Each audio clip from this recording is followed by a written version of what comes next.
कंजूस सास बहू शारदा अनामिका दोनों हाथ में बैग और कुछ चिल्लर पैसे लेकर हरीश और भव्या जिस स्कूल में पढ़ते थे उस स्कूल में जाती है और प्रिंसिपल रूम के बाहर खड़ी हो जाती है। अरे बहू अनामिका, जब मैं प्रिंसिपल मैडम से बात करूंगी तुम बस ये 3 शब्द कहना। अच्छा ठीक है, ये मेरी सासू माँ की इच्छा है और हम बच्चों के खातिर तो कर रहे हैं। अब जो कुछ भी कहेंगी ठीक है, ये सब मेरी सासू माँ की इच्छा है और बच्चों के लिए तो हो रहा है। ये 3 ही शब्द मुझे कहना है ना? हाँ, मैं कह दूंगी। गुड, बस ये तीनों शब्द ही बोलना और इसके अलावा एक भी एक्स्ट्रा शब्द नहीं बोलना, नहीं तो घर लौटने के बाद खैर नहीं। कहने पे अनामिका अपने मुंह पे उंगली डाल लेती है। प्रिंसिपल मैडम अंदर से बेल बजाती है। उस आवाज को सुनकर शारदा अनामिका दोनों प्रिंसिपल मैम के कमरे में जाती है। शारदा प्रिंसिपल मैम को देखकर विश करती है, पर अनामिका अपने मुंह पर उंगली डाली रहती है। क्या बात है शारदा मैडम, आपकी बहू मुंह पे उंगली क्यों डाली हुई है? वो थोड़ी पागल है, आप उसकी बात छोड़िए मैडम। वैसे बच्चों ने बताया कि स्कूल में क्रिसमस की सेलिब्रेशन हो रही है, उसके लिए पैसे देने हैं। क्या हमने सही सुना है? हाँ, आपने बिल्कुल सही सुना है। बिना छोटे बड़े का फर्क किए हुए हम सबसे 100 रुपए ले रहे हैं और आपके 2 बच्चे हैं। तो फिर स्पेशल डिस्काउंट मिलना चाहिए ना मैडम? अरे, इस तरह का कोई डिस्काउंट नहीं है। आपके दोनों बच्चों के लिए आपको 200 रुपए देने पड़ेंगे। अच्छा ठीक है मैडम। ये बात सुनकर शारदा आश्चर्य होकर अनामिका को देखने लगती है। वाह, आपकी बहू 200 रुपए देने के लिए तैयार हो गई। गुड। प्रिंसिपल मैडम के कहने पर शारदा थोड़ा आश्चर्य होकर कहती है, वो बात नहीं है मैडम, मेरी बहू ना। अब आपको तो मानना ही पड़ेगा। वैसा ही कीजिए जैसा कहा था। क्या सही कहा ना? हाँ अनामिका? सब मेरी सासू माँ की इच्छा है। इस तरह से कहने पर प्रिंसिपल और शारदा दोनों ही आश्चर्य होकर अनामिका को देखने लगती हैं। बच्चों के खातिर ही तो हम कर रहे हैं ना? अनामिका के इस तरह से कहने पे शारदा को बड़ा गुस्सा आने लगता है और वो दांत कटकटाने लगती है। ये सब काम आप बाहर जाके भी कर सकती है। अभी बच्चों के नाम पे आप 200 रुपए दे दीजिए। बहू तैयार हुई है ना तो वही देगी। मैं कैसे दे सकती हूँ? मेरे पास तो पैसे ही नहीं है। फिर देने के लिए तुम तैयार क्यों हो गई? फिर सास बहू की वहीं पे बहस शुरू हो जाती है। उनकी इस तरह की बहस प्रिंसिपल मैडम देख सुन नहीं पाती है और वो अपनी आंखें बंद कर लेती है। आखिरकार उनके पेशेंस खत्म हो जाने पर वो गुस्से से कहने लगती है, आप मेरे स्कूल में हैं, कोई जंगल में नहीं। पैसे देकर जा सकती हैं। तब शारदा जितने छुट्टे थे वो सब बाहर निकाल के प्रिंसिपल के टेबल पे रख देती है। ये देखकर प्रिंसिपल मैडम आश्चर्य हो जाती है। फिर बिना परवाह किए शारदा 20 रुपए कम होंगे मैडम, एडजस्ट कर लीजिएगा। पैसे देकर फिर वहाँ से वो चली जाती है। सारा रास्ता शारदा बस अनामिका पर गुस्सा करती है और अनामिका चुपचाप सर झुका के चलती रहती है। फिर वो दोनों घर पहुँच जाती है। जाओ जाके लकड़ी का चेयर ले आओ और उसे दीवार पे सटा के लगाओ। ठीक है माँ जी, कहकर अनामिका अंदर चली जाती है और फिर लकड़ी का चेयर लाके उसके दीवार और पड़ोसी के दीवार के बीचों बीच उसे लगा देती है। शारदा जाके बैठ जाती है। अनामिका खड़ी रहती है। उनके दोनों तरफ से पड़ोसियों के घर से टीवी सीरियल के डायलॉग्स की आवाज अच्छे से सुनाई दे रही थी और सास बहू उसी को सुनकर एंजॉय कर रही थी। देखते देखते शाम के 4 बज गए। फिर हरीश और भव्या स्कूल से घर लौट आए। कंजूस सास बहू को देखकर, इनके बस कंजूस सोच दादी। इस तरह कहने पे शारदा अनामिका दोनों ही बच्चों की तरफ आती हैं। अरे पोते साहब, तुम्हारी प्रिंसिपल मैडम ने कहा हम स्कूल आकर पैसे देकर गए हैं। आपने चुपके से पैसे निकाल के उन्हें दिए थे ना? उन्होंने सारे स्कूल के सामने हमें बैठाकर उन पैसों को गिनवाया है। तो फिर क्या हो गया? तुम लोग खुश तो हो ना? अब मैं और बहन घर पे आके थोड़ा खुश होना चाहते हैं। वो कैसे? हम अब घर पे ही क्रिसमस सेलिब्रेशन करना चाहते हैं। मेरे हाथ में तो कुछ भी नहीं है बेटा, सब कुछ बस तुम्हारी दादी के हाथ में ही है, कहकर अनामिका वहाँ से चली जाती है। बच्चे शारदा के पास आकर हंगामा मचाने लगते हैं। वो सेलिब्रेट करना चाहते हैं क्रिसमस। शारदा गुस्से से चिल्लाती है और फिर वहाँ से चली जाती है। हरीश और भव्या रोते रोते घर के अंदर आते हैं। अनामिका उनके पास आती है, उनसे बात करती है और समझाती है। उस रात बच्चे जिद करने लगे, खाना नहीं खाए और परेशान करने लगे। क्योंकि सास बहू नहीं चाहती थी कि बच्चे भूखे पेट सोए, इसीलिए वो क्रिसमस सेलिब्रेट करने के लिए तैयार हो गए। उस दिन क्रिसमस का त्योहार था। बच्चे घर पे हुड़दंग मचा रहे थे। रमेश और प्रसाद भी बहुत खुश थे। शारदा और अनामिका दोनों बाजार जाती है केक, स्टार, क्रिसमस ट्री खरीद के लिए आने, ताकि वो क्रिसमस सेलिब्रेट कर सके। बहू जरा बताना तो ये सारा सामान कम भाव में किस दुकान से मिल जाएगा? आपने अच्छी बात कही है माँ जी। मुझे आपसे ज्यादा इस जगह के बारे में कुछ भी नहीं पता। अगर आपको ऐसी जगह पता है ना, तो आप ही मुझे वहाँ पर ले चलिए। ठीक है, फिर दोनों चलो। इस तरह बात करते हुए दोनों जाती है। तभी बेस्ट ऑफर वाला उन्हें एक बेकरी दिखता है। ये देखकर शारदा अनामिका बहुत खुश हो जाती है और उस बेकरी में जाती है। बेकरी वाले से बात करती है और थोड़ा पैसे कम करने के लिए कहती है। तभी बेकरी वाला गुस्से से कहने लगता है, देखिए, आधा घंटे से ऊपर हो गया आप लोग यहाँ पर आए हैं। तब से कह रहे हैं कि ऑफर बढ़ाने के लिए और भाव को घटाने के लिए। आप लोग मेरी बात समझ क्यों नहीं रहे हैं? लगता है आप लोग नहीं खरीदेंगे। चलिए यहाँ से बाहर निकलिए। इस तरह से कहने पर बहू अनामिका शारदा को लेकर बेकरी के अंदर से बाहर निकल आती है।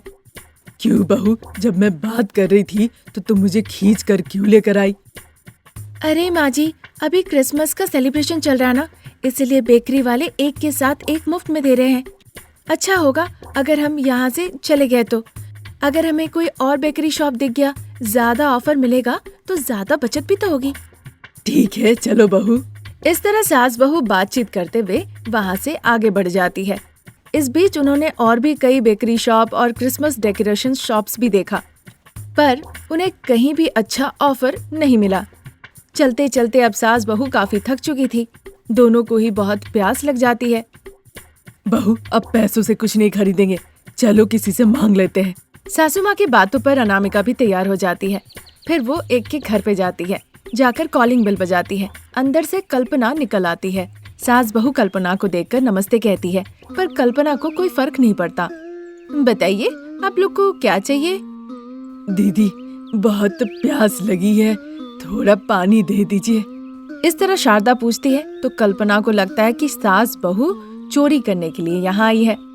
यहीं रुको, लेकर आती हूँ, कहकर कल्पना अंदर आती है और आके पुलिस को फोन कर देती है।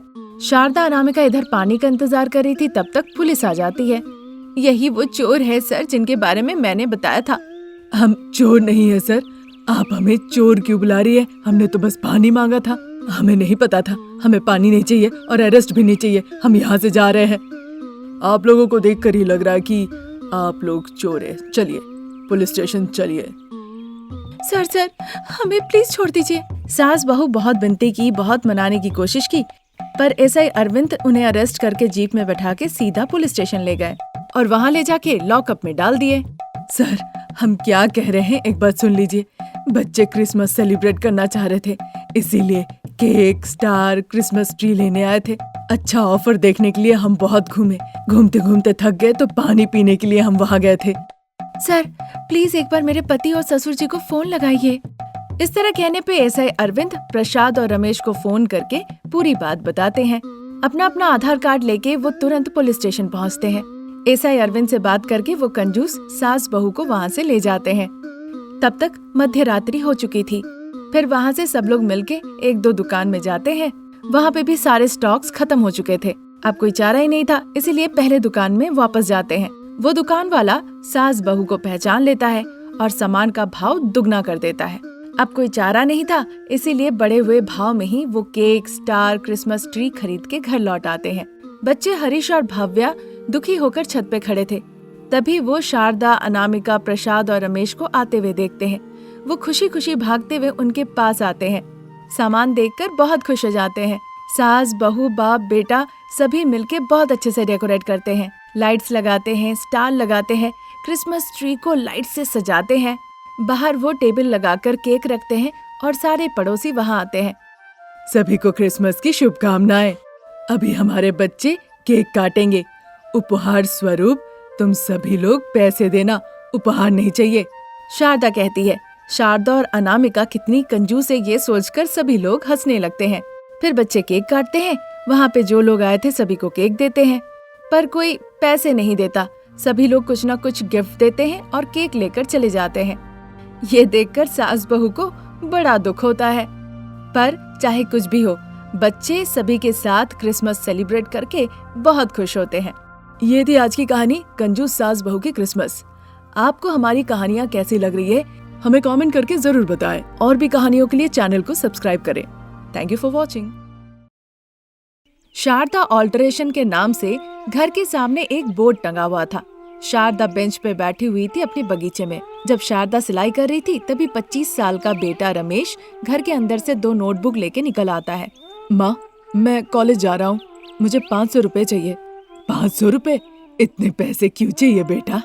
बताया था ना माँ, कॉलेज में कुछ दोस्त है, हर दिन किसी न किसी का जन्मदिन होते ही रहता है, तो हम पैसे इकट्ठे करके उनका जन्मदिन मनाते हैं। ये सब की क्या जरूरत है? पढ़ने जाते हो कॉलेज, पढ़ के वापस आओ।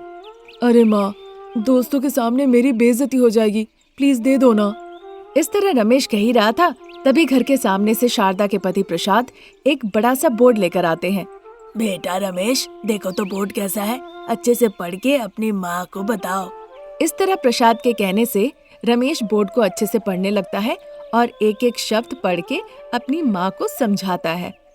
माँ, फटे हुए पैंट को सीने के लिए 40 रुपए, लुंगी के लिए 50 रुपए, सिल्क की साड़ी के लिए 100 रुपए, नॉर्मल साड़ी के लिए 20 रुपए, पास के गांव से आने वालों के लिए एक्स्ट्रा 20 रुपए लगेंगे।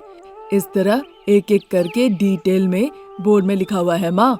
इस तरह रमेश प्रसाद के लाए हुए बोर्ड को अच्छे से पढ़ता है। शारदा उसकी बातें सुन के गुस्से से कहने लगती है, ये क्या है, आपने इस तरह से क्यों लिखवाया है?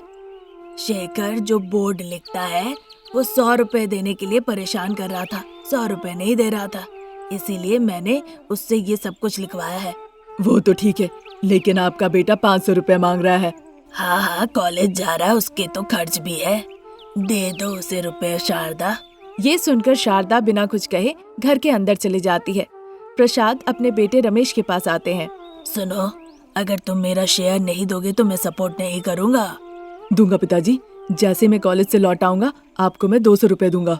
इधर बातचीत चली रही थी, तभी शारदा अंदर से पैसे लाके रमेश को दे देती है। रमेश पैसे लेके वहाँ से चला जाता है। शारदा फिर से सिलाई बुनाई में लग जाती है। प्रसाद जाकर खाना पकाने लगते हैं। उधर रमेश गिफ्ट लेके अनामिका के कॉलेज के रास्ते में उसका इंतजार कर रहा होता है। थोड़ी देर बाद अनामिका ट्रेडिशनल कपड़ों में हाथ में किताब पकड़ के अपने कॉलेज के रास्ते से चल के आ रही होती है। करीब आते ही, हाय अनामिका। हाय राम, कॉलेज ना जाकर तुम यहाँ क्या कर रहे हो? मैं तुम्हारा ही इंतजार कर रहा था अनामिका, तुमसे कुछ बात करनी है। कॉलेज जाते जाते भी बात कर सकते हैं, चलो। नहीं अनामिका, मैं यहीं पे कहूँगा, मैं कॉलेज में ये सब नहीं कह पाऊंगा। सीरियल की तरह डायलॉग को मत खींचो, जो कहना है वो सीधा सीधा कहो ना Ram. I love you Anamika, मैं तुम्हें बहुत पसंद करता हूँ, तुम ना हो तो मैं जी नहीं सकता, मुझे तुम चाहिए। इस तरह वो दोनों आंखें बंद करके कहता है। रमेश को लगा था कि अनामिका नाराज नहीं होगी और ना ही उसे थप्पड़ पड़ेगा।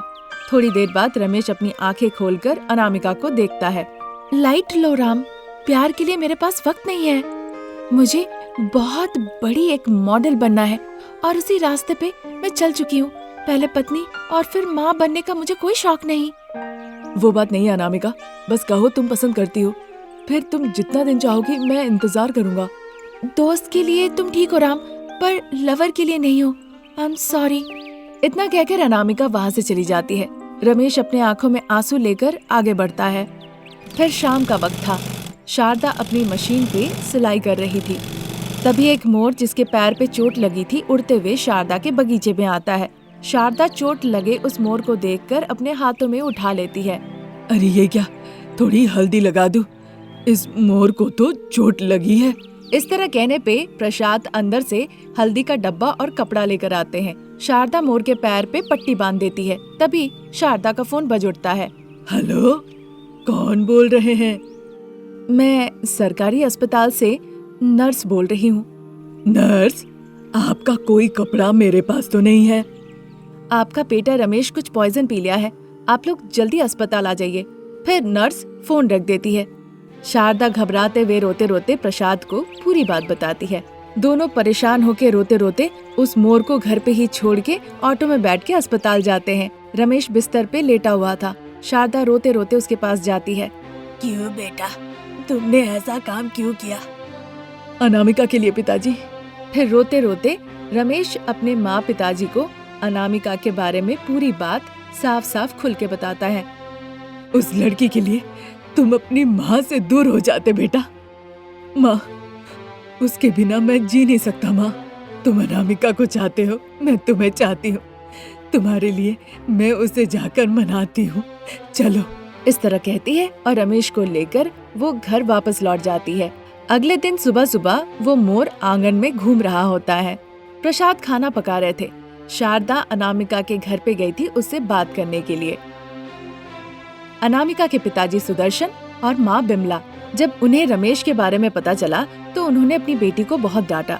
तभी शारदा उनके घर पहुँचती है, पूरी बात बताती है।